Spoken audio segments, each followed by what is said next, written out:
Celebrities Kim Chu and Bea Padilla attended the wedding of their best friend Angelica Panganiban to Greg Homan.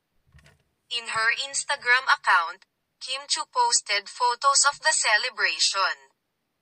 12/31/23 witnessed a love that is everlasting, love that is unconditional, and love that deserves to be felt by one another. Congratulations Manny at Iam Angelica and Greg Salungguhit Homan, Kim Chu wrote, I felt blessed to witness this beautiful ceremony. I can't miss this. Love you. Momsy Anjay. Thank you. At Greg_Homan for loving our Momsy. Alagaan mo ang Momsy namin forever. Ang Becky is extra happy. Momsy at Bella, I am glad to experience this with you. Kim Chu said. Angelica Panganiban commented on Kim Chu post.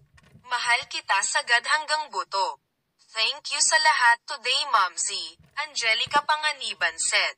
Bella, meanwhile, complimented Kim Chu with, you're the best wedding buddy. Bella also posted a photo of the wedding in her Instagram account.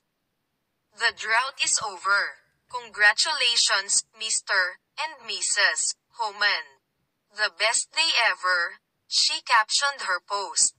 Angelica Panganiban and Greg Homan tied the knot last December 31 after announcing their engagement in October 2023. They welcomed their first baby Bin in September 2022.